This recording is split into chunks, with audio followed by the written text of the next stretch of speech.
Welcome to Inspired Edinburgh, the home of powerful conversations. I'm Elliot Reeves, and my guest today is Garry Fraser. Garry is a BAFTA award-winning film director, writer, producer, rapper, social entrepreneur, and the founder of Wideo Media, an independent digital media social enterprise that uses creativity as a way to engage with the most hard-to-reach in society. Renowned for your gritty, real-life urban documentaries, you caught the attention of industry professionals, and after author Irvine Welsh introduced you to Oscar-winning director Danny Boyle, you were appointed as second unit director in the hit film T2 Trainspotting. You won the new Talent Scottish BAFTA in the Factual category for your documentary Everybody's Child. Your short film In for Life received an MTV award, and your self-funded Tolerance received an Outstanding Achievement Award from TSB Bank and the Scottish Prison Service. Your ability to create compelling narrative using powerful visuals and language based on your personal life experience has led to you becoming one of Scotland's most well-respected directors. Garry, it's absolutely phenomenal to have you here. Welcome to the show. Thank you. It's a pleasure. That's quite a journey. I just even thought with the introduction there, is he talking about me? It is like, I had done that. It's all you. It's all you. And pretty incredible stuff. So yeah, I'm really excited about this. So I mean, if we can start by kind of, rewinding, going back to the very beginning. I mean, if you can set the scene and just maybe explain a bit about, your early life, your childhood and what that was like.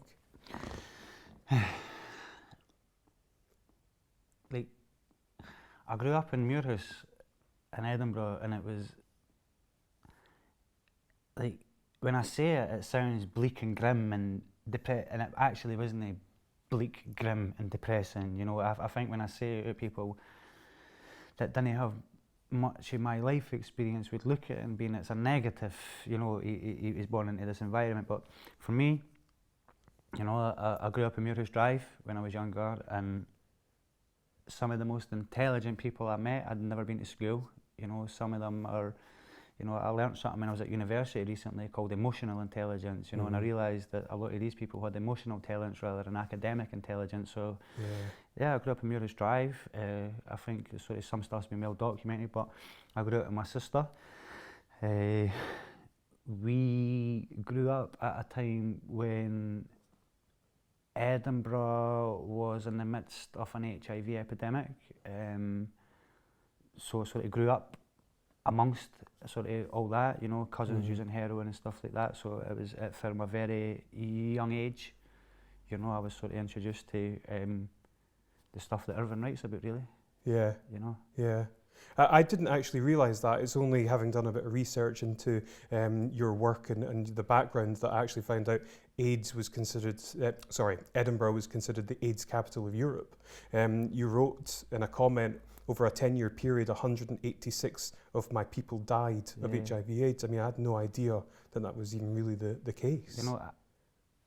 I think the reason you didn't have much of an idea is because successive Scottish governments have tried to wipe over what happened with the HIV epidemic. Not one person has admitted that our reaction to it was a public health disaster. It's never really admitted like that. It's almost like, the addicts in the Muirhouse used heroin and they all caught AIDS, and that's not the reality. It's much more difficult to explain than that. I think AIDS, at the time, the city was fearful, the world was really fearful of this virus, and ignorance played into the strength of AIDS back then. People would call it the Poof's Plague, and it was only related to gay people. And I think when some of Roy Robertson's research came out, there was a link between intravenous drug use and AIDS, and that maybe took a bit of the relief off of the gay community, because they were kind of getting savaged for it being their fault, and it wasn't. Obviously it was an immune system disease. But I think what happened in Muirhouse is not just in Muirhouse. I think what happened in Edinburgh, I can't point fingers because I was a kid growing up on it, but my opinion, and this is only my opinion, I might be wrong, I'm not saying that I am an author on this, but when the police, from the way that I heard about it, was that a lot of the guys who were using it at the time, they didn't share needles, right? So they would have, you know when you roll up and you've got your tobacco tin, you've got your skins and you've got your tobacco and you roll your roll up, and or if you've got your weeds, you've got your weed box, you've got your grinder, you've got your stuff in it. You know that there is an etiquette around that. Well, back then with heroin, you would have your tin, you would have your needle, you know.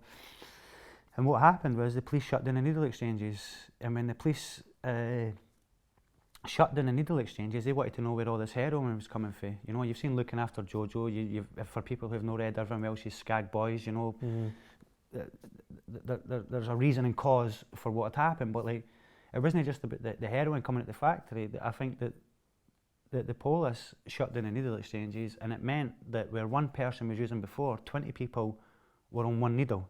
Oh. Because the bylaw was passed saying if you got caught with the needle in the works, you were done for the misuse of drugs as well. If you had a habit and you were done for the misuse of drugs, because the police and the courts were aggressively targeting this demographic, it meant you were going into socked into possibly die. You know, I think there's a statistic that says that in 1 year there was more people died in Drylor Polo Station than what there was in South Africa, in the police stations in South Africa. Jesus. You know, and that's the war on drugs. You know, this is still, these views and opinions are still what is the reason that Scotland has had one of the highest amount of drug-related deaths in the world, in Europe. You know, 935 last year. You know, so our education around it is terrible. You know, our insight into successive health policies is ignorant. You know, whether it be methadone, whether it be legal highs, whether it be cannabis. You know, we don't help as a society with drugs. You know, we very much, if it's no affecting us, we turn our back. You know, and we're very judgmental around it. And there's different categories of drug users. You know, I still don't know what recovery means. When people say, Gary, you're in recovery, I don't know what recovery means. You know, really? I have a positive life now. But to go back to the thing with AIDS, you know, it was the schemes in Edinburgh were lit down. It wasn't just Muirhouse. You know, there was Westerhills and other places as well. You know, I think the schemes, it became an acceptable loss for some governments, you know, whether it be the Tory government, whether it be the Labour government. I think it became Scottish working class kids who really gives a fuck. Jeez. Until people started taking it like Trainspotting or Looking After, until there started to become other reactions to even with Everybody's Child. You know, so many people say to me, I didn't realise how many people were infected and stuff. And I'm no shameful around it as well. You know, I remember sort of staying in Glasgow and stuff like that, and you would still have the connotations for Glaswegians about AIDS in Edinburgh, and you know there was a link. You know, when I was locked up when I was younger, there was a definite link between what people would say. You know, the stereotype about it. But you know, some of the best people that I've ever met and loved have been HIV positive. You know, and I feel that they've been let down. Yeah. You know. What was your first experience with heroin? I loved it, man. I don't know, my first experience taking or my first experience of being in the environment heroin, because that's probably two different things. I was really sort of specifically about your first experience actually taking it, and if you can maybe go into some details around what the experience was actually like. Okay, my first experience of heroin was when I was really young, like 5 or 6, and my cousin came into my bedroom and injected, and that was the first time that I'd seen blood hit the ceiling and stuff like that. That was the first time I'd been around heroin. And then when I was 18, 19, I can't remember what year that was, but I think Trainspotting, funny enough, 1996, 1997, Trainspotting had just come out, and what had happened was, I remember I was selling speed up the town. I used to go up the town to the nightclub selling speed and stuff, and at the time this guy says to me, do you want to take this up the town to sell it? I was like 16, 17, and it was brown and it wasn't white, so I asked him what it was, and he was like, it's smack. He's like, this is coming back in a big way, and he must have been an oracle, because I didn't think most of the drug using in Edinburgh at the time was about ecstasy and raves, and you know, people predicted people are going to be on come down soon, and when you're on a come down, the best thing for that's heroin. So there was a culture shift that happened. So I was at Westerhills, and when I was at Westerhills, this lassie says to me, if I give you 5 bags of smack, if I give you 5 tenner bags to sell, I'll give you 2 tenner bags on top of that. And I thought, that's 20 quid. I said, I have to give her back 50 and I have 20 for myself. So I was like, that's all right. So I got the 5 bags, I cut them all up, and I made about 7 out of the 5 bags smack, and then I tried one, and the first time that I took it, I was sick. I was like, how the fuck can people take this? It was horrible. The first time I took it, it was just, I never had opiates in my body really, so I was being sick. Mm-hmm. And then the second time that I took it, I went, all right, maybe this is all right. And then the third time I took it, I just thought, where have you been all my life? This is amazing. I don't have to worry about anything. I'm making money. I'm part of a culture. Yeah, I loved it. What does the experience feel like? Well, taking heroin, Mm. you know, I was emotionally unwell, and if you're emotionally unwell, heroin is the perfect bedfellow for you. You know, I had a lot of shit that I was dealing with in terms of being in care, no family, a lot of trauma that I was dealing with, and heroin made me forget about it. Mm-hmm. Yeah. Jeez. It's deep stuff. Yeah. How does it feel like thinking back to what that was like? I used to consider myself weak because I had a drug habit, you know. I used to think that I was weak. How can I not cope with life like other people? That's what I used to think. And now that I sort of work with people who have been through trauma, you know, I'm in touch with Scotland's leading psychologists on adverse childhood experiences, I kind of realised that I was completely normal. You know, if you've been through the shit like I'd been through it, there was definitely going to be adverse effects in childhood. So when I look back on it, I just think, yeah, it's something that I had to go through in order to be as informed as what I am now on certain situations. You know, there's nothing better when I'm working with somebody who's got a heroin addict, who's a heroin addict now, or there's nothing better when I see people in the shit now and they say, how did you quit, Gary? And I have to start telling them it all, and you know, maybe that makes me the person that I am today. So I didn't have any shame. Like a lot of people who misuse drugs have a lot of shame and guilt attached to their use, and I didn't. You know, I don't. I don't know why, but I didn't feel like it's a bag. I say to everybody, man, your emotional baggage is either an asset or it pulls you down. That's what I believe. You know, that's life. That doesn't even just relate to addiction. And for me, I turned that baggage that I used to carry around in terms of like masculinity, or you know, like feeling like why me, you know, and like why is it always me that gets like that? And now I sort of turn that around, and like even at the TV festival there, like I used to go to these places like the film festival and the TV festival and go, why is it always me that's coming for the absolute schemes trying to break into this industry? And now that's like, why know me? Like why know me talking to Netflix? Why know me? Like I walk through there with an air of confidence now. You know, I picked up Danny's BAFTA in January, and I'm like, I deserve to be here. You know, nobody can tell me shit because I am comfortable in myself. I didn't change. You know, I didn't have a weak mind. That's one thing I've learned about myself. I didn't have a weak mind. You know, a lot of the stuff that I do is on instinct, but it's done through positions of empathy and compassion. And I think, yeah. What needed to happen for you to make that sort of transformation? I didn't think it was one thing, you know. Like I used to just put it down to my wee boy being born. Like I used to just put it down, my son's born, and I didn't want to be in prison. I want to be something different. That's what I used to think. But now I believe it wasn't one thing. It was a process of things. You know, I had to learn about myself. I had to learn to love myself.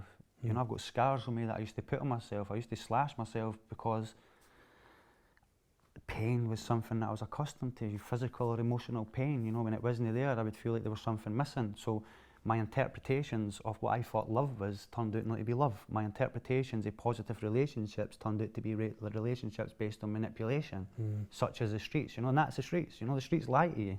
Yeah. So they seduce you. You know, the streets seduce you like that. So I think for now, like the process of change is learning a hell of a lot more about psychology. You know, like in-depth psychology. You know, like really learning about myself and self-awareness. And I think that the more I learned about all that stuff, the better a person I become, you know, and that's for my kids as well, you know, like you can't wake up every morning and be angry and stressed, you know, it's not good for you. And a lot of people who've never had problems with drugs, stress is the thing, you know, it's what your coping mechanisms are, whether it be eating, whether it be porn, you know, there are certain escapisms. And I think for me now, like, I'm not saying that I don't have flaws, because I absolutely do, but my intention is just to be the best dad that I can be. And when you have I've got 3 girls and a boy. The 3 girls that I've got, you can't be angry with them, you know, you can't be shouting, you have to, and the more that I don't be angry, and the more that I don't shout, and the more that I come down to their level and learn, like,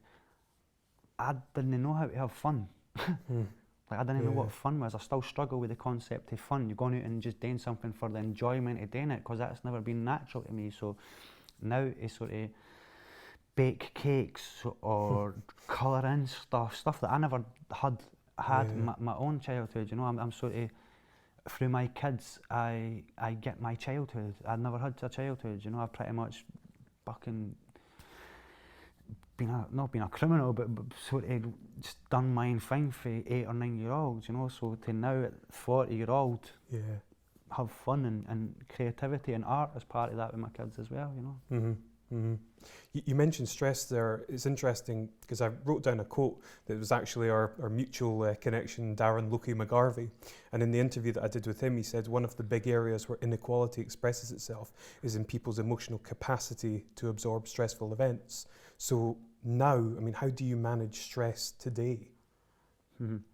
I mean, Loki can articulate shit a lot more better than me, so let me just say that. Loki, you're a master at articulating stuff much more than me, so I'll make an attempt at it, shall I?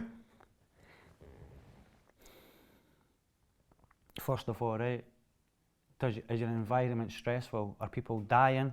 Are people getting stabbed? Is there a remarkable amount of violence? Is there a remarkable amount of addiction? Is there alcoholism? Because that will affect your stress.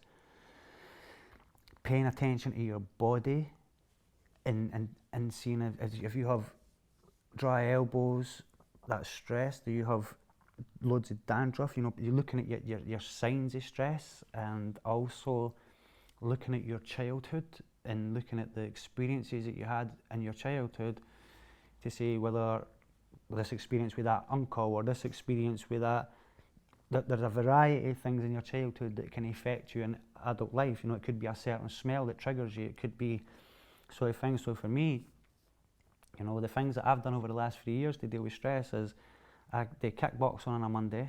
You know, I finish this interview and go right through to Woodburn and do MMA through in Woodburn. I suppose it's not the first fight that's happened in Woodburn Miners Club, but I go through to Woodburn Miners Club. But more importantly, I have positive relationships in my life that are not based on manipulation. You know, I have relationships in my life where people hold me to account. You know, people do not let me and my ego run away with itself, you know. And I think, like, I do get stressed, but nobody, when I grew up in your house, nobody ever told me to drink water. Sounds so simple, you know. I have to remember myself to drink water these days. Nobody ever told me to eat fresh food. Nobody ever says to me that your food should be your medicine. Medicine should never be your food. And that is what's changed. You know, I look at food to relieve stress.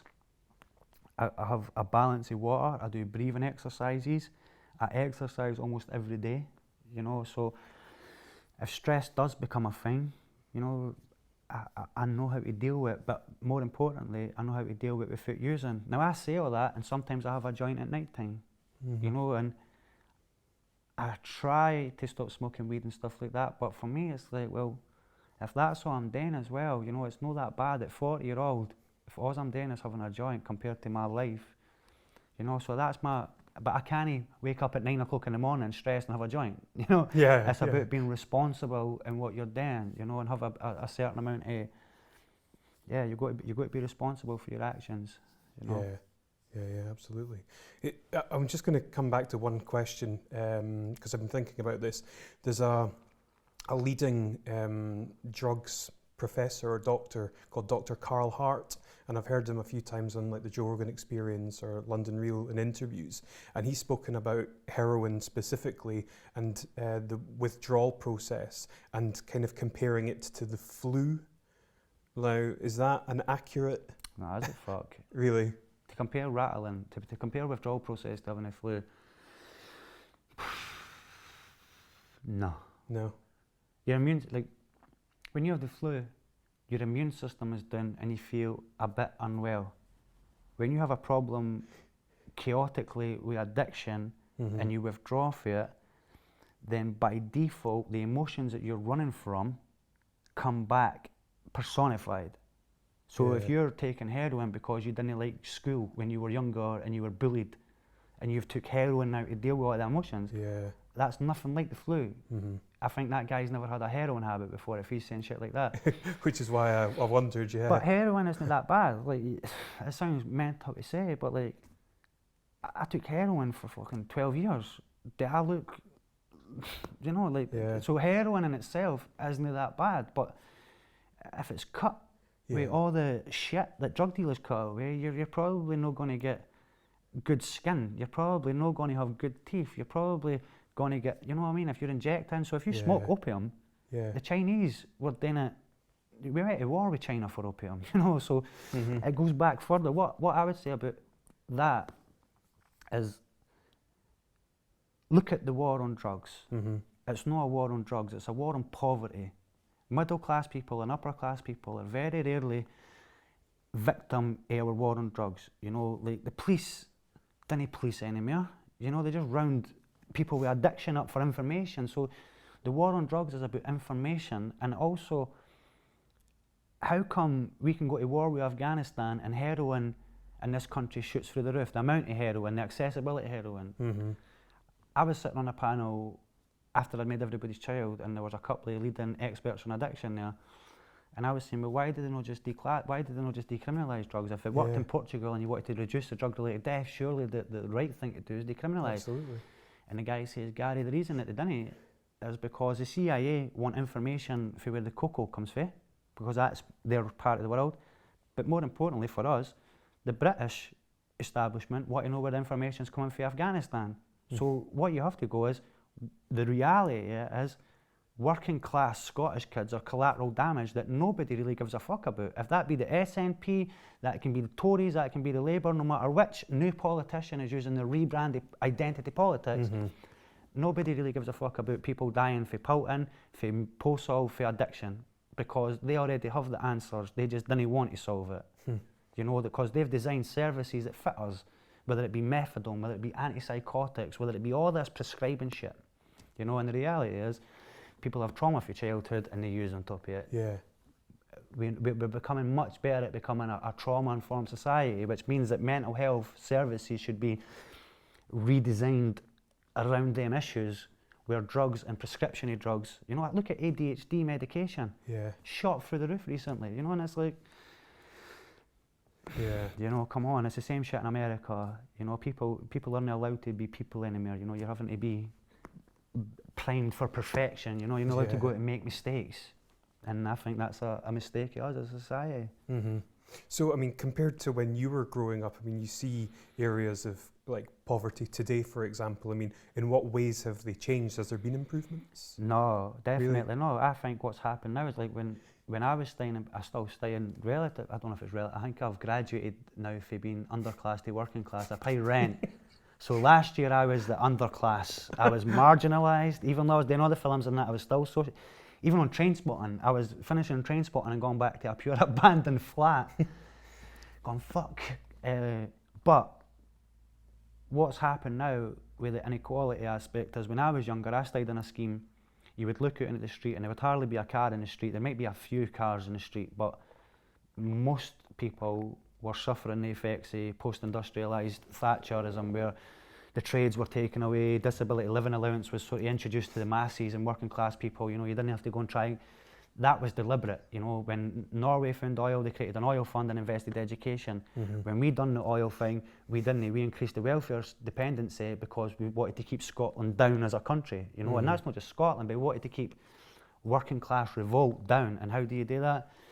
You put them all onto benefits. You know, you create dependency for the state. You know, and that's terribly what happened. But I think that I can't remember what the question was, but I think that the inequality in schemes, what's happened now is, you got somebody who's gone on 3 holidays a year, have a BMW, have a 52-inch telly, and they think they're better than the person next door because the person next door is a junkie, and the junkie next door thinks that he's better than the alcoholic who stays in the street.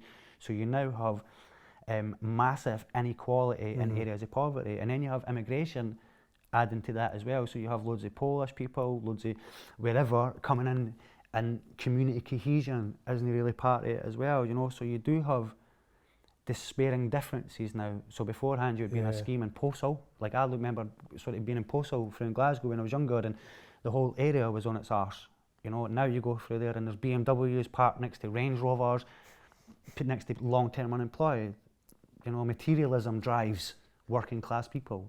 How do people from areas like that afford things like BMWs and Range Rovers? I think what happens is you do have like real working class people, and they buy the house and it's mortgaged and stuff like that as well. But also I think as well is like there is a lot of thing about debt, you know, and I think like economically speaking, you push people into debt. You know, our next bubble isn't going to be for housing prices. You know, the Guardian has already stated like our next bubble is going to be for the people that can't afford to pay their higher purchase on their cars. You know, you can't live in debt. You know, we not even manageable debt. You know, you shouldn't be able to live in debt, but as a society we do, and we didn't learn in 2008, so that comes back to haunt them as well.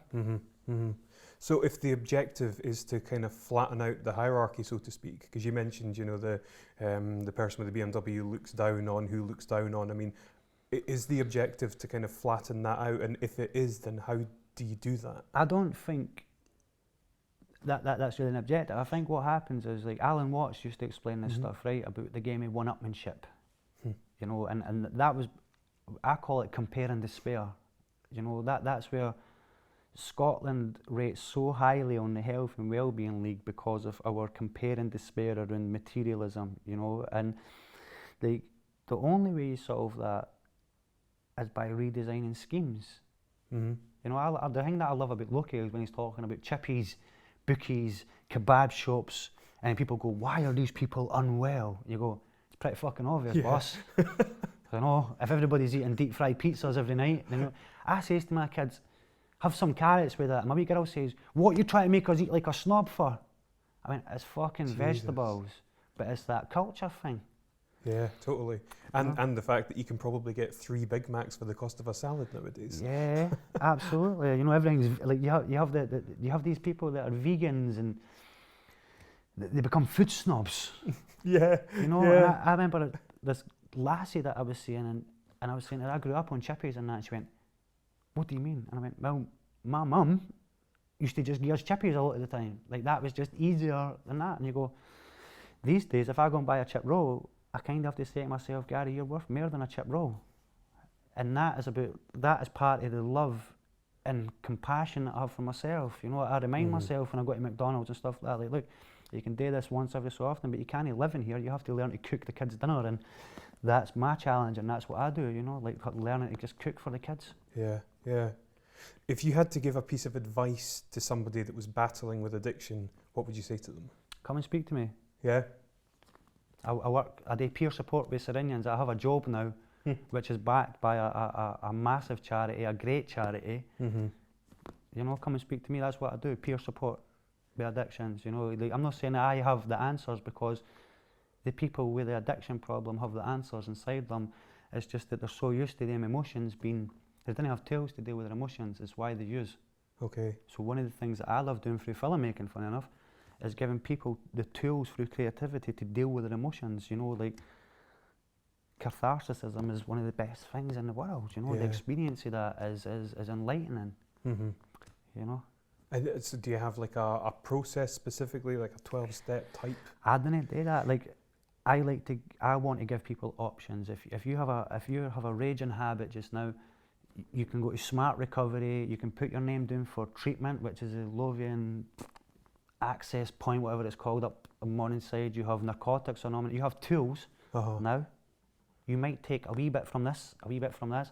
For me, I went right to philosophy. I went right to meditation. I went to a bit of yoga, kickboxing, as I say. You know, I went to the other side of it, because even though I can signpost people into all these services and stuff, and I can help them with my job, that's not what I done.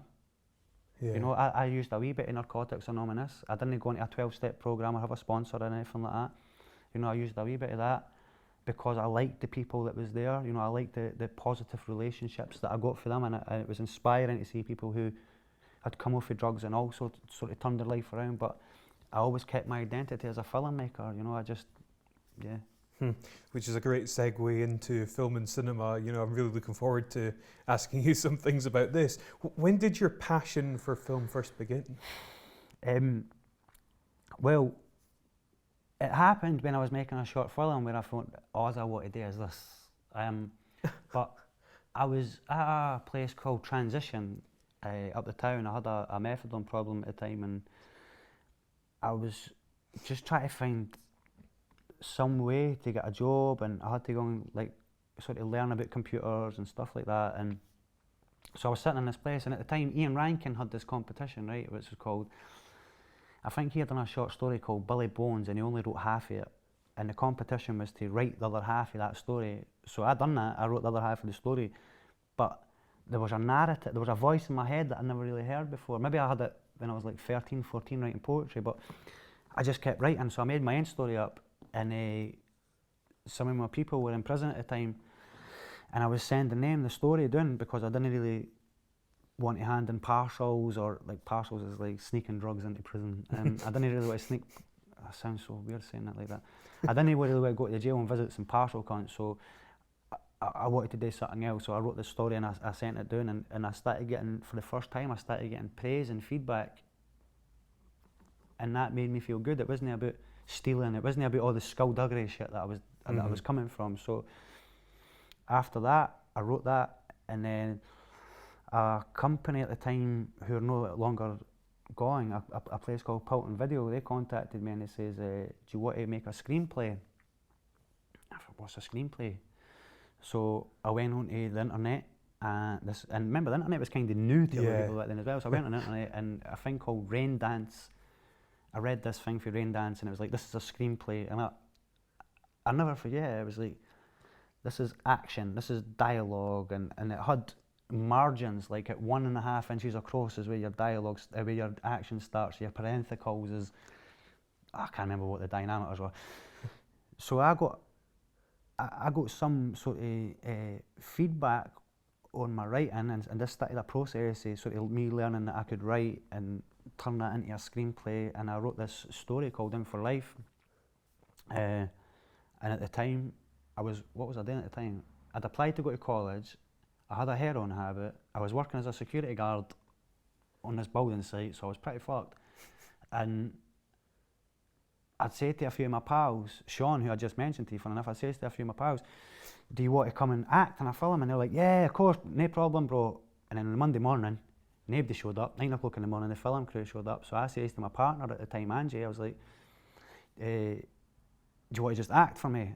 She went, yeah. So we just sort of played out some of our real life, you know. I was like, it sounds a bit strange, but the moral dilemma in For Life was like, if I get stabbed because I've not got my blade, should I be walking about with my blade?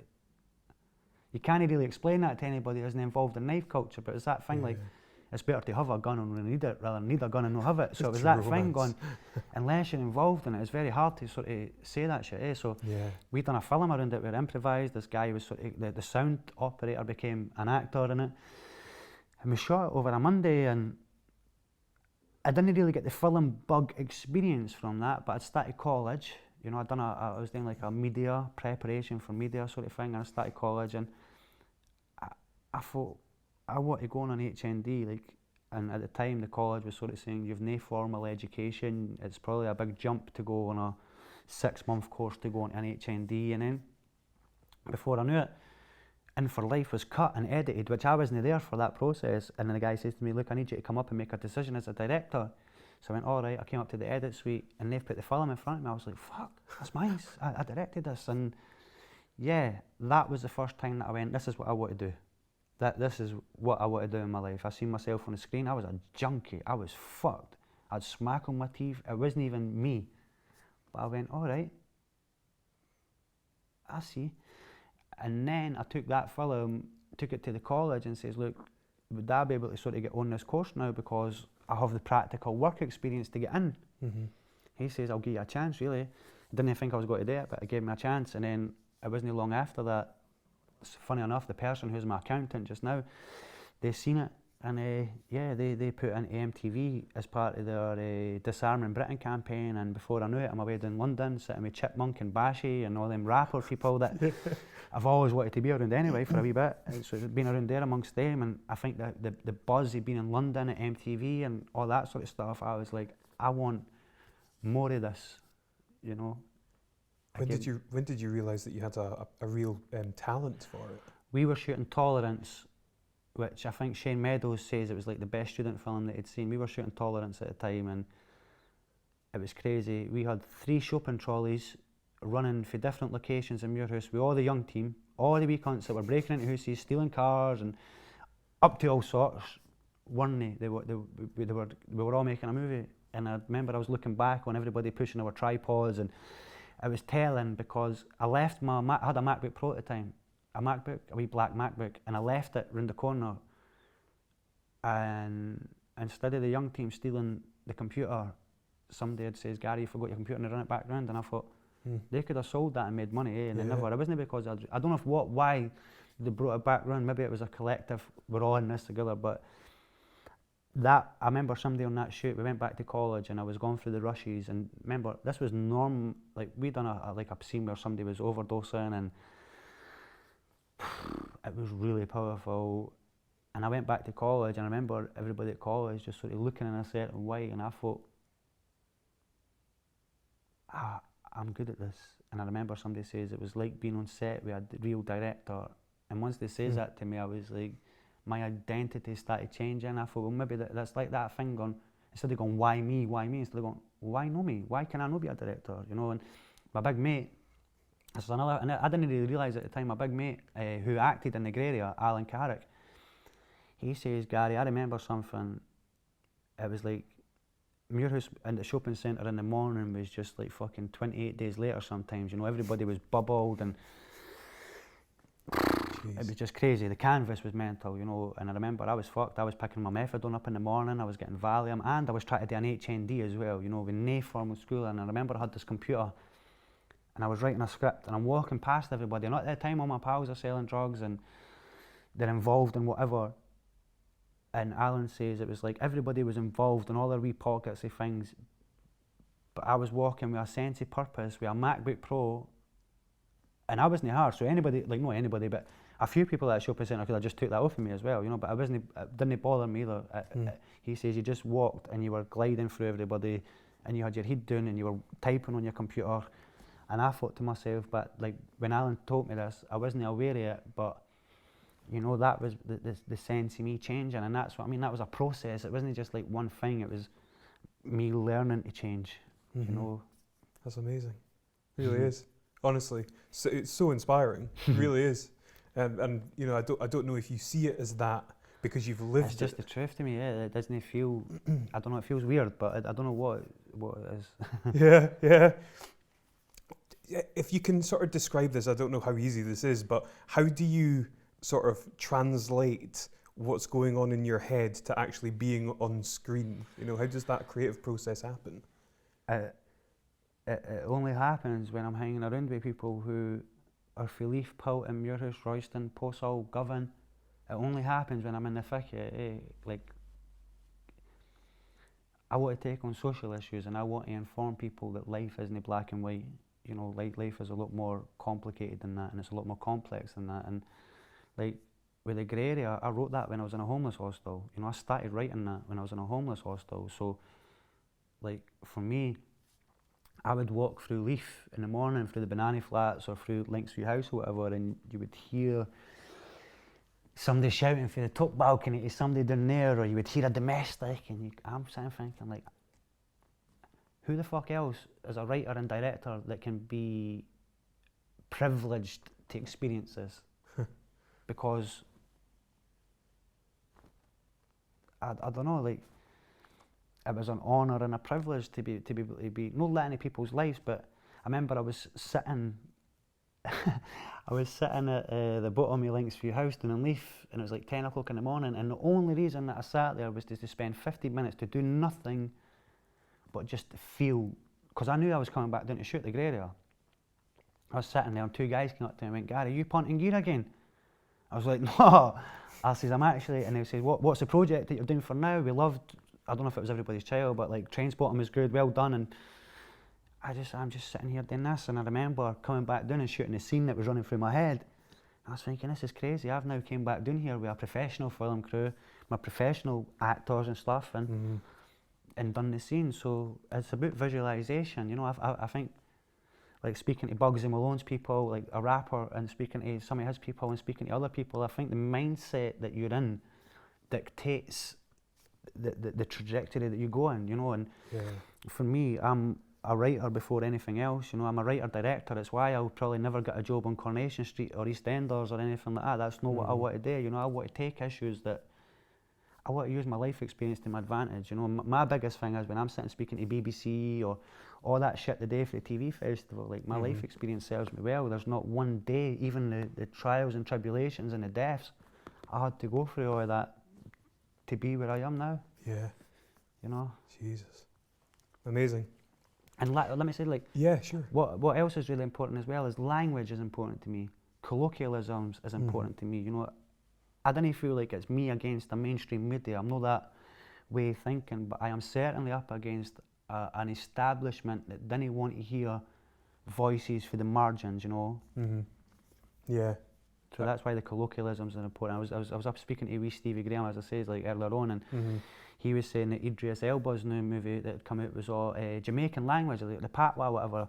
And I just went like, that made me feel great, because when I watched The Wire and the colloquialisms for Baltimore, I immediately wanted to learn more about the issues facing people in Baltimore, the social issues, and I realised that's the same shit that we go through. They're black and I think we're in obviously a different culture, but the social issues were the same. You know, the race was irrelevant, and they kept the colloquialisms there, and I think I hold the record for the number of cunts said on BBC, and I'm proud of that for my front seat freestyle. They had to go and get Muslim Ali had to go and get permission. Really? And that made me feel so proud. I watched that recently. Yeah, that made me feel so proud.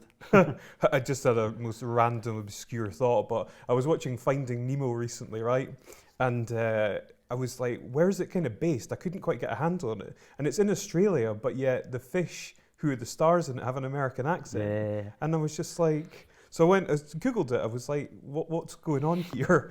And it's because obviously it's designed for an American audience and they don't want to hear fish with an Australian accent, and you're just like, what? Yep. You know, which just really ties in, I suppose. Yeah.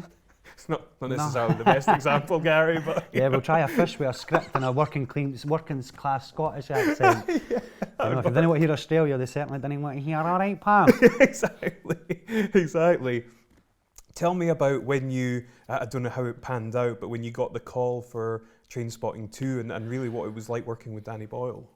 I think the Evening News says that, it was true, man. Irvine had messaged me, and he says that Danny Boyle wants to speak to you.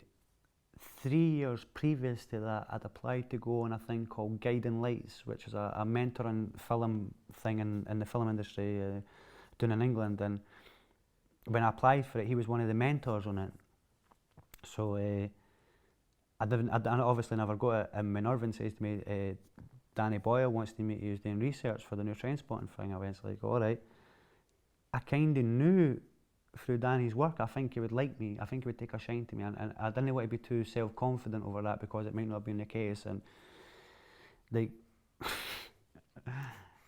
when we met Ian Henderson, right? He's Hendo, brilliant filmmaker, and he's just really funny. So he was there when Danny first came down to my office doing Leaf. So I was working in a marketing and branding office doing Leaf, an agency really, and so Danny had came in, and Hendo says to him, like, have you really got an Oscar? And he's like, I have got an Oscar. And Hendo's like, I've got an Oscar in the car.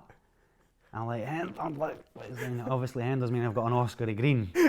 And I thought that was funny, because I think he realised what, and it was just, we weren't being serious about it at all. You know, he came at me initially and wanted me to act. He says, I want you to act in Trainspotting 2. And I was like, yeah, I'm more than up for that. Wow.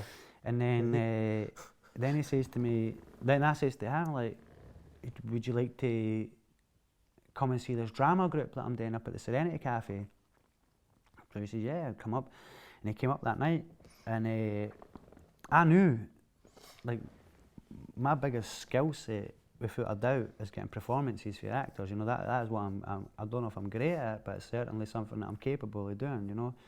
And that night, some of the guys really, they put on performances that was hard-hitting, it was thought-provoking, and I just thought to myself, if you're a real cunt and you're witnessing that, you're going to like it, you know. And I thought that Danny was a real cunt then, you know, because I could see him smile, I could see he was intrigued. Then after it, he came up to me and says, do you want to come next door? So I went, aye. Went next door to this sort of pub and everybody was there. And now you have to remember at this point, that was probably a mistake because I was working with cunts who were all ex-alkies and ex-drug addicts, and I'm saying, come on everybody, let's go for a pint next door. That was a lesson number one, never ever ask ex-alcoholics and ex-drug addicts to go for a pint, that offends them. But it was done with a sense of responsibility. We all went next door, a lot of them went on to lattes and that, and I was like, pint. So Danny says to me that night, he's like, I'm going to get all your guys casting Trainspotting, and there was like 38 people there or something, And seriously? I was like, brilliant. And then after I went brilliant, that night I was sitting there and a bit of the insecurities sort of kicked in. I thought maybe I've got all the real people into Trainspotting, and he just went, I don't need Garry anymore, I've got all these guys. Okay. He phoned me and says, look, he's like, do you want the job as second unit director on T2? He was like, look, the wages are going to be shite, the hours are going to be long, me and Anthony are going to send you to do stuff, you're going to do exactly what we tell you to do, you're going to bring it back to us, and that's not going to be what we want. Are you still wanting it? And I was like, yep.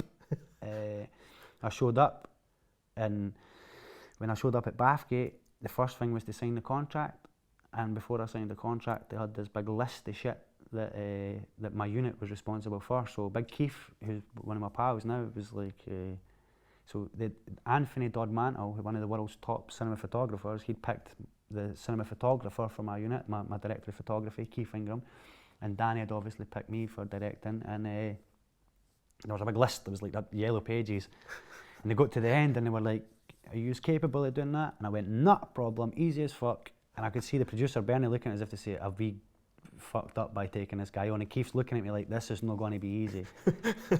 But from my point of view, like, look at the background that I've just come from. Making movies is fucking easy. Yeah.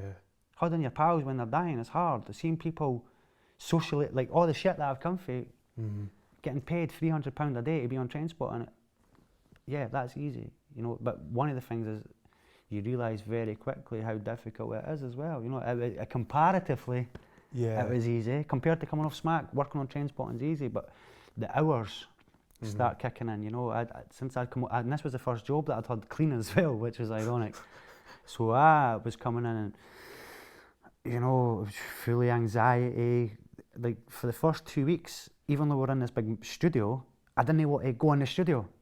So you've got like scenes and that happening, and I was really scared that I was going to walk onto somebody's set when they were shooting, and everybody would turn and go, oh, take again, who's this guy? I remember I was downstairs and I wanted to cross over, and I was like, can I just go across there? And the guy was like, Garry, you're the second unit director, you can do what the fuck you want.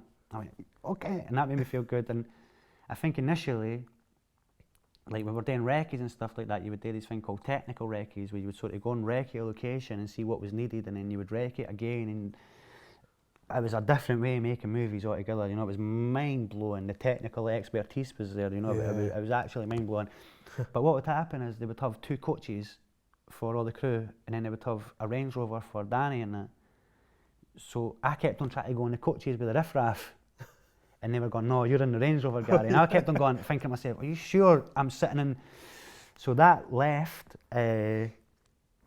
and then the nitty-gritty came down to actually going out and doing it, and I think it was really difficult because the lack of sleep really affected me. You know, that was something that became really difficult, because it was like, you'd go home, fall asleep with your clothes on, really, and then you'd get waking up in the morning and you're back out again, and it's like, fuck, you know. So that became difficult. But what really happened is I had a really, and it sounds a bit cliched, but I had a really good supportive crew around me. You know, I had, like, me and my DP got on really well, which is Andy, and for doing the chase scenes and stuff like that, Batoon, I had people who were supportive around me, and they probably realised technically I wasn't as accomplished as a lot of second unit directors would have been, but performance-wise, I got what I needed. So you could see where my skill set lay and where I was learning, you know, and that was good for me, because I learned a lot for that as well, you know, shooting for the studio and what you would do, you know, using 3 cameras on a shoot, and how you would, like, panoramic shots and stuff like that. That was really good. And, you know, working with you and like shooting, directing a scene with you and Bremner and stuff, that was great for me, you know. And, you know, like, we were doing research for Trainspotting, and I was taking you and Bremner to some meetings and stuff, and after it, I was saying to Danny, like, where is it getting shot this time? And he was like, through in Glasgow.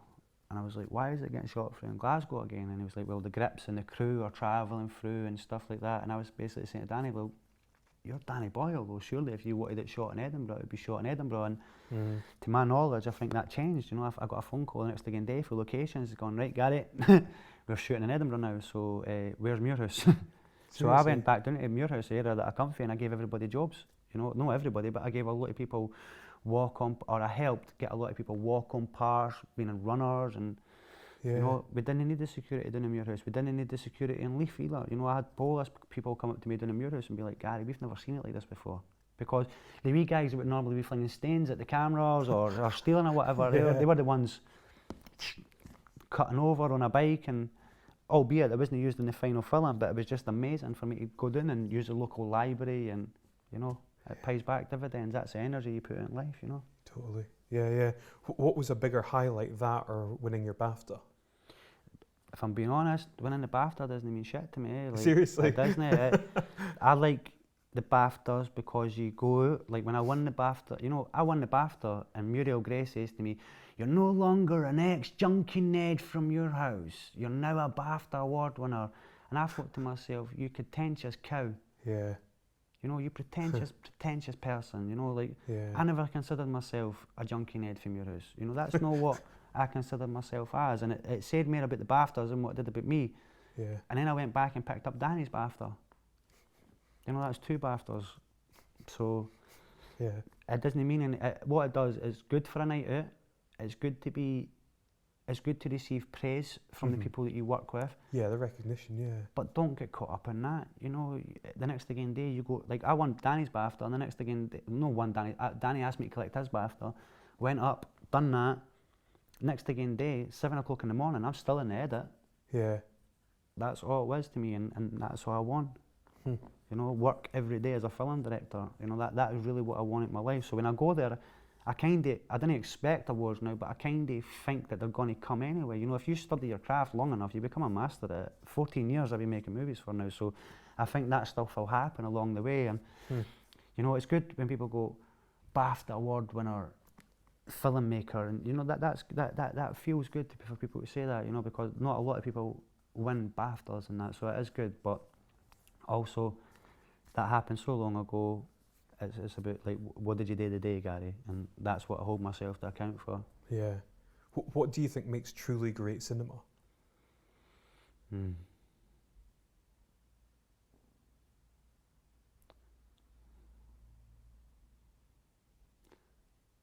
I think what makes truly great cinemas is stories that people identify with on their basic emotional levels, whether that be Finding Nemo or whether that be The Godfather.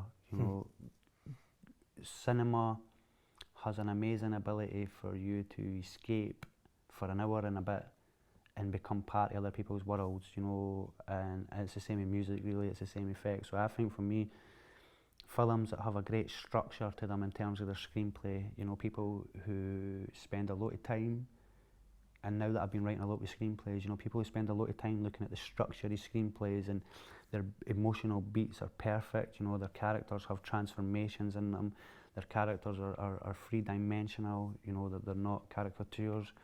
So I think good cinema informs you, educates you, and when you leave there, you're whistling the soundtrack, and that for me is an experience. And there's so much bullshit in the cinemas these days that's not always the experience that you get for cinema, you know.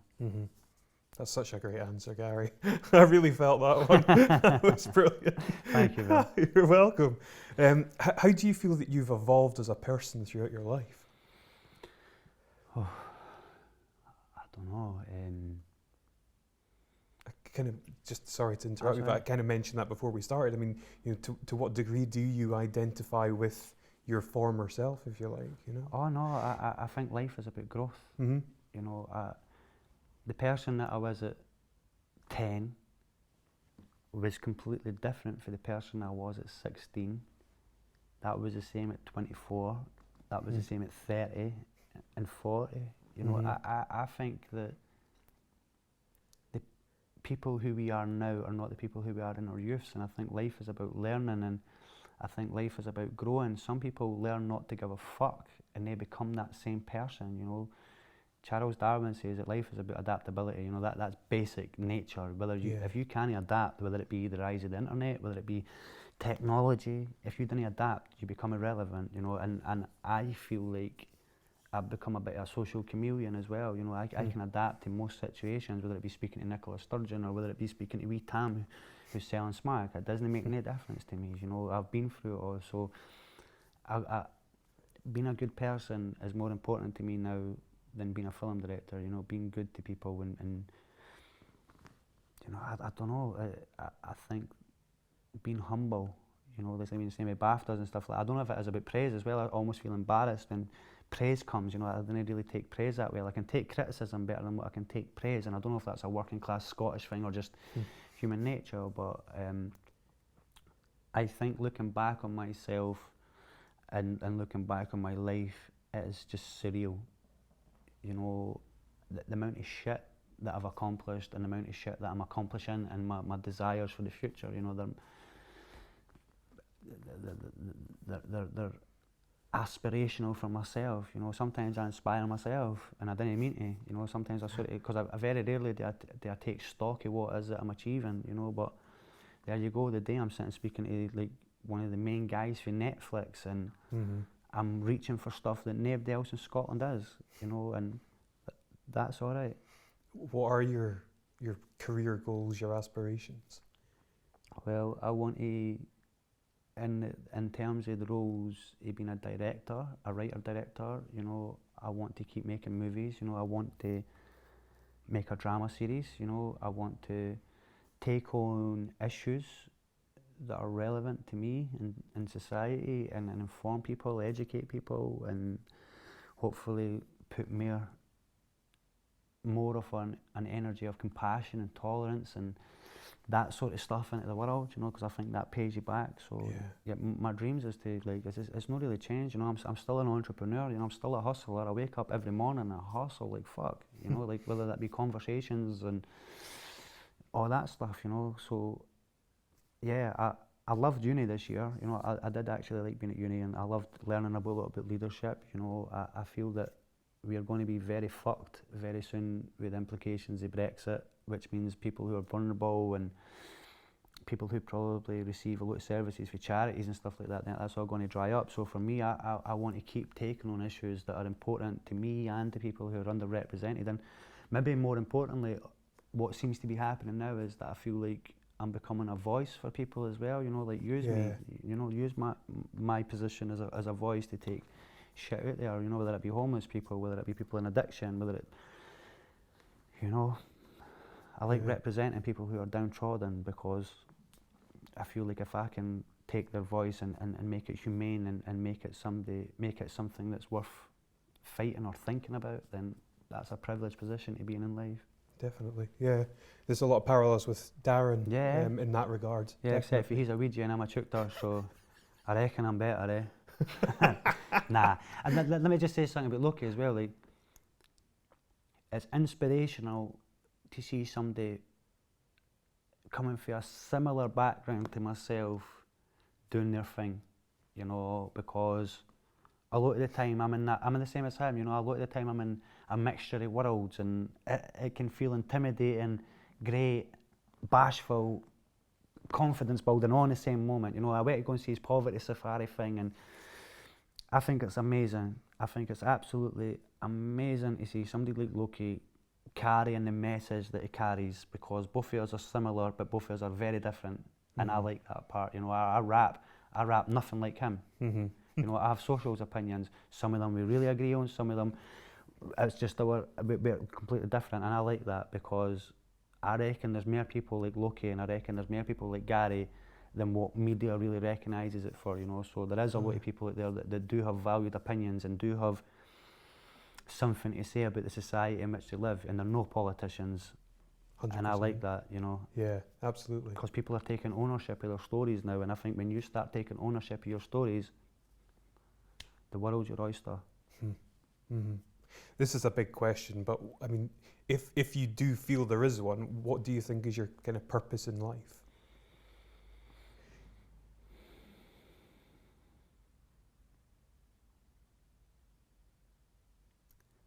is to be a positive person.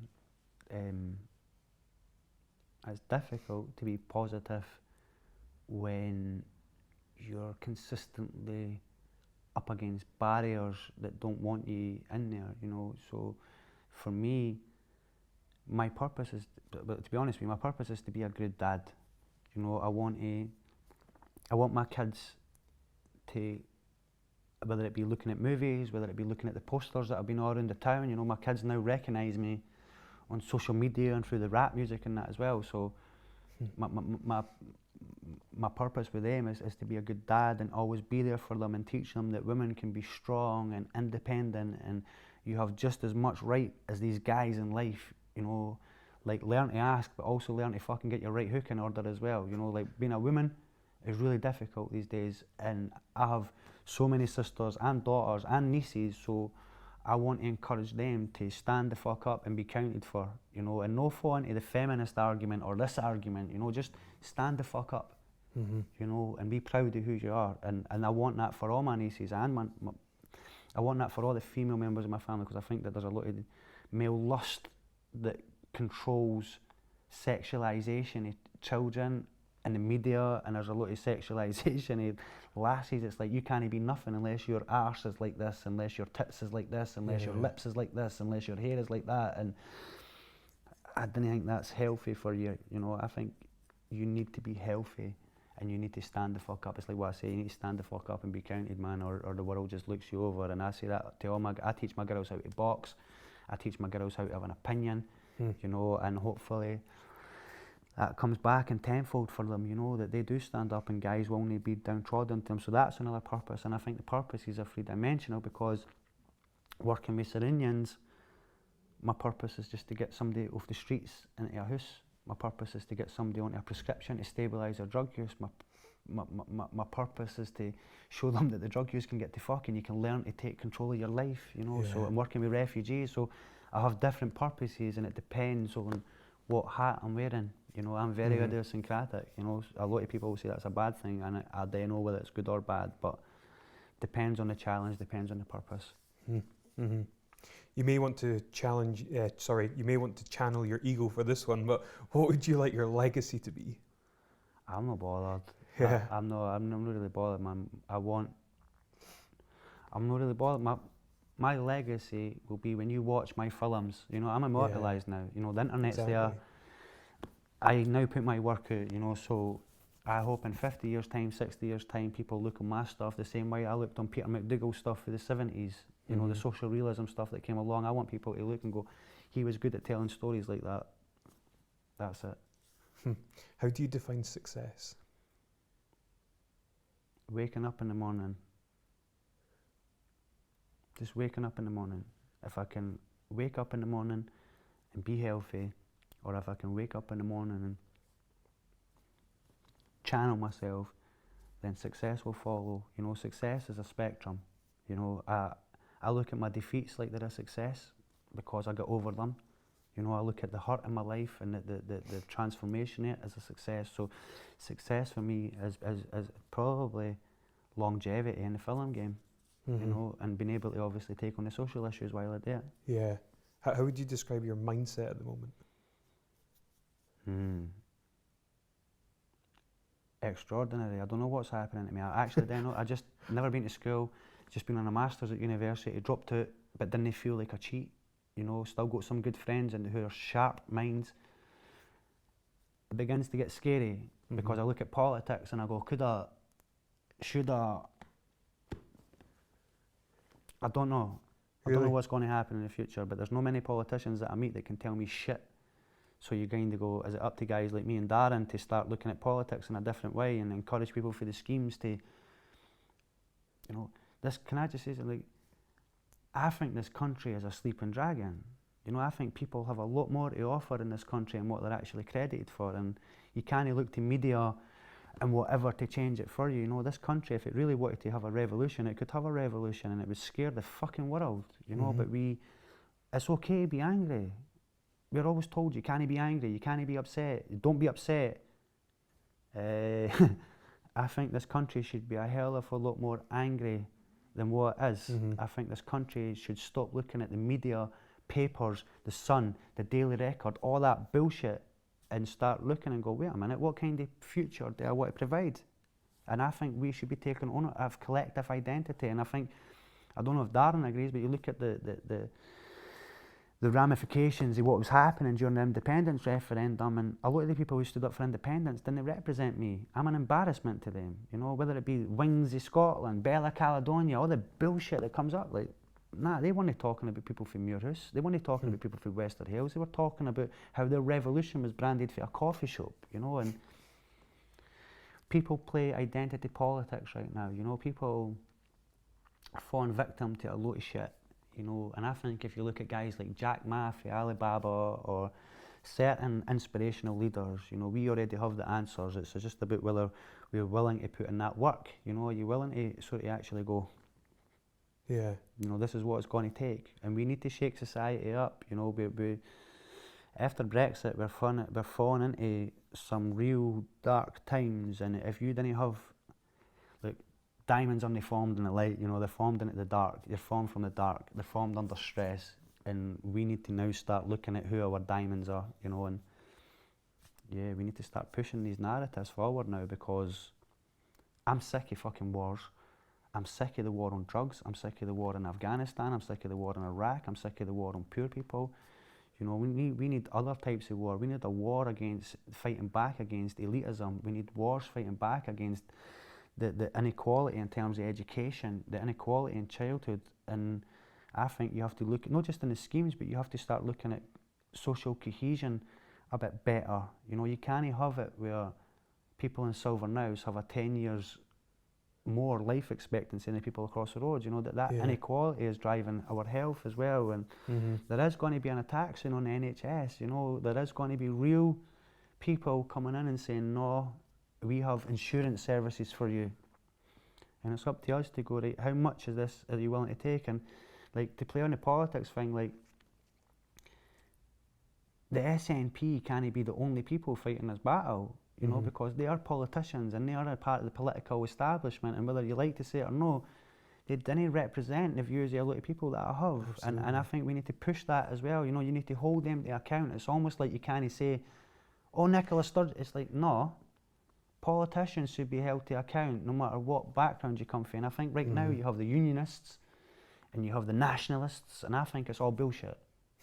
I think you have people and you have human issues and you tackle them first, whether it be, you know, I designed a character in the grey area who was a loyalist deliberately for me to have empathy and compassion to that side, because I was also shooting a documentary during the referendum and I seen the hate that was there, you know, and this country does have a certain amount of hate in it, and we didn't have a lot to learn about history as well. You know, we're not taught about colonialism, we're not taught about what we've done to the world, and until, you know, I think we should be holding ourselves up and going, look at what we've done to Jamaica.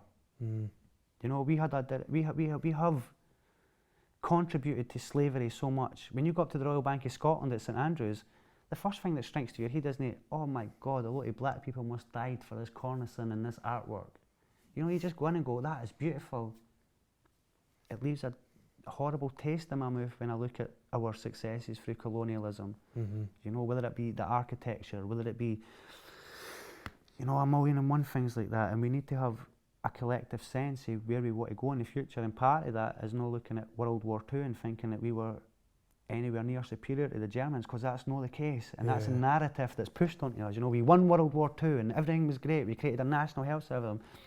Yeah, well, that's not the reality of what happened, you know, and until we start looking at collective identity and where we want to go and having better and more informed opinions on our consciousness, you know, is what we need. And there is an awakening happening, you know. I do believe there is a spiritual awakening in people sort of waking up and going, well, wait a minute. You know, your challenge is not to become obsessive about it, going, oh, it's Illuminati then, it's this, and get out of the them and us mindset. You know, we're just people, and people should be addressed on their very basic levels, and the rest it'll fall into place. Awesome. What's the best piece of advice you've ever received?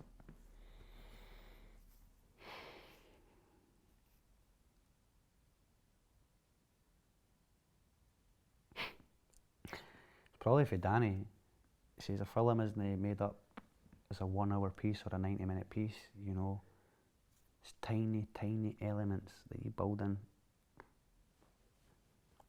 and eventually you get the piece. And I have to resort back to that mindset when it comes to making movies again, you know. I have to break it down to, is this look working? Is this scene, is this shot cutting with a shot? And go right back to the microscopic elements of making movies and the narrative. And an hour becomes from 2 seconds. You know, it's built up like that, and that's, you can't really teach that to anybody. It's just, you've either got it or you've not. That's such a cool way of looking at it. Yeah, it becomes microscopic in its detail. You know, whether the eye line is right, whether the intensity and emotional charge is there, where the sweet spot and the subtext in the scene is, you know, where the light is, you know, you're just, it's art, man, and it's beautiful, but you have to go right back into the details and be like, the devil is in the detail. And that, for me, is the beauty of being a scriptwriter as well. You know, you're thinking about where the emotional beats lie, and it doesn't make any difference. Well, it does make a difference. I would say it doesn't make any difference if it's shot on an iPhone compared to a Red, but I can feel my director of photography throwing things at me just even thinking about saying stuff like that. So yeah, it does make a difference visually, but yeah, it is about building narratives very small into a structure. Yeah, storytelling and all that. Definitely. What is your favourite film of all time? Changes, man. Changes. Usually Menace to Society, or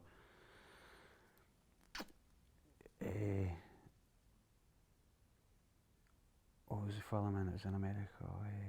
New Jersey Drive. You know, my films are all, most of my films are about black culture in America. You know, this wee guy from Europe is more inspired about The Wire, and drama series he's really inspired me. You know, the Gomorrah TV series and stuff. So my films changes, but the subject matter doesn't. If it's about stories about guys coming out the hood, if it's about people having triumphs over adversity, that's the stuff that I love watching. You know, I love watching stuff there against the odds this guy makes it, whether it be 50 Cent, you know. But my narratives aren't really based in film. My inspirations are based in rap music, you know, like whether it be Kevin Gates, Jay-Z, you know, Kendrick Lamar. My stories, all them people have the exact same story but completely different, you know. Me and Loki have the same story but it's different, you know, and that's what feeds creativity, you know. So for me it changes, you know, but music is my inspiration, you know. Writing instrumentals is, you know, that's where it comes. It doesn't really come through films that much. It comes through telling stories through poetry, and then the visceral images start coming to you and it just becomes something else. Yeah, jeez. Yeah, I was speaking to Bugsy Malone's people yesterday. You know the rapper Bugsy Malone?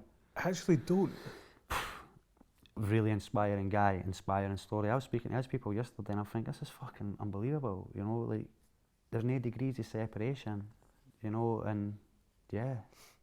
I need to check him out. Yeah, good man. He's a good rapper and good storyteller, and he's just released an album called Be Inspired, and I just think, this is a black guy from Manchester, and it doesn't make any difference, you know, the subject matters. People from Poulton and Muirhouse listen to his stuff, you know, it doesn't make any difference. They call it an estate, we call it a scheme, and the issues and the social issues that are faced, and he talks about his life very candidly, and it's very similar to myself. So I think for me, it's like 2 years ago I'm sitting listening to this guy like, this is an amazing rapper, and now I'm sitting speaking to these people trying to get me to be an actor.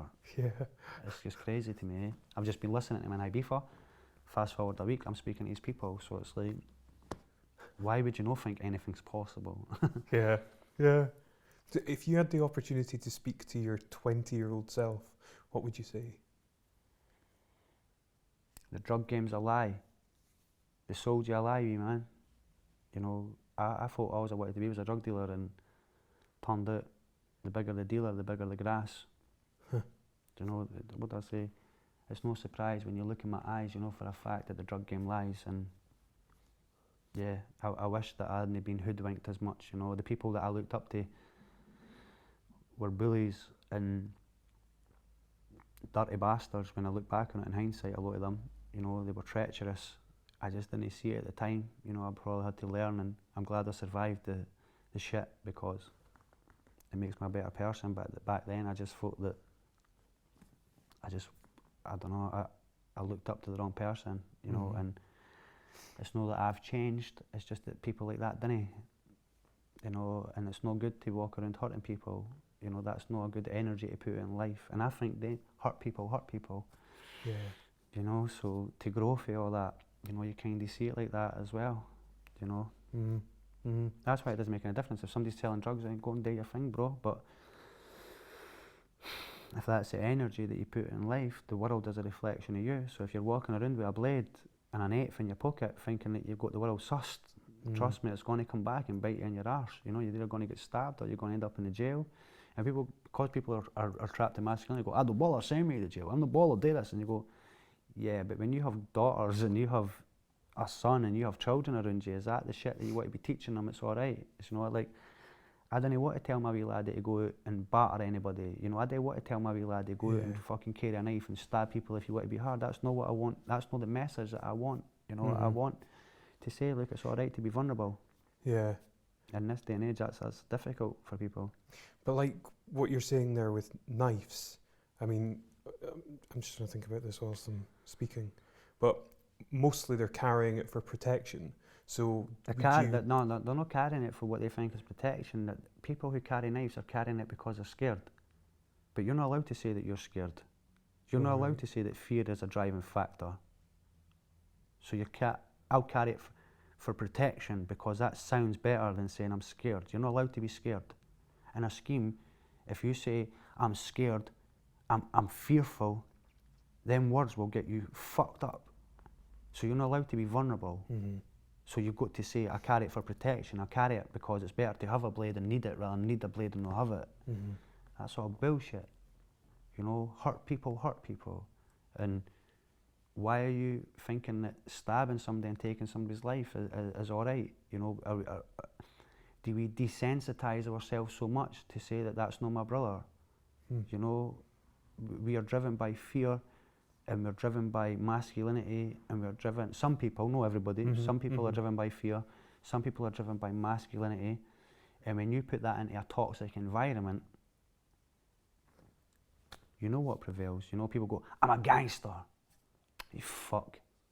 You know, people in the media create these stereotypes, you know, whether it be the young black guy driving a car with a gun, you know, people create this thing, and it's just, it's bullshit, man. You know, we're all humans and we're all individuals, and we should be responsible for our stuff. And don't get me wrong, I've met some people that couldn't give a fuck about killing you and serving 20 years in a jail. Some people are just switched off for that because they're desensitized and probably sociopaths. You know, I didn't want that. And I think even them people didn't want that. It's just that emotionally they know how to deal with it. So, you know, I do want love and compassion and empathy, and that's very difficult to take that into a scheme. You know, but it happens, and I think that you need to have more people who have transformed their lives, not just me, but like you need to have more people like that, because if you have more people from prison getting work and mentorship and befriending people and stuff like that, you know, I think if you didn't have a criminal record and you apply for some of these jobs, you probably shouldn't get them. You know, I think people with criminal records, and especially around violence and that, I think if they've turned their life around, they're the perfect assets to help other people turn their lives around as well. You know, that's why, like, it's like me now. You know, I have friends that are police now that used to chase me around. I have friends who are gangsters now who do whatever. You know, I have varying degrees of friendship, but it's not the same as what it was before. You know, like my notions of loyalty has changed. My loyalty is to my kids. It's not to the streets. It's not to the scales. It's not to knives. You know, my view of loyalty has changed. You know, my view of the world has changed. So it means I have to change like that as well. You know, that might be a bit of a contradiction, but that's the way I feel. Yeah, I totally get that. Yeah. Last question's a big one. If you could change anything in the world, what would it be and why? It would be the political system, and it would be governments. I would change what a government is, and I would change institutions to be built from the ground up rather than it being divide and conquer politics. You know, I would change, I would base, like say you look at a scheme, you know, I would change that, you know, I would change the institution of it, you know, I'd have it based on, like, 1 in 12 people can cure cancer, 1 in 12 people have the ability. That's why in Will and Nature designers, instead we put people into uni, we put people into this, and we put people into that, and I would look at something different, you know, I would change the world where it would be about spirituality, but not said in a way where you have to be sort of shameful for saying it, you know, it would be about health and well-being, it would be about diet, it would be about art, it would be about creativity, you know, it would be about housing, and right now it's not about that, you know, right now we stay in a materialistic world where everybody just wants to buy their house and have holidays abroad, and they're sold a lie, you know. I might have said that the drug game to me was sold to me and it was a lie that I was sold. That might be the case, but there's certainly a lot of other people out there, it's not the drug game they're getting sold, but they're getting blinded by clickbait, they're getting blinded by the consumer society in which we live, you know. So for me it's about changing, I would change people's attitudes, I would change society, but more importantly, man, I'd have a middle finger up to politics and get all to fuck, you know, because you know, we live in a divided society, and I would rather have friends than enemies. That's a great answer, man. Thank you, bro. Garry, it's honestly been an enormous pleasure speaking with you. Thanks for letting me speak shit on your programme.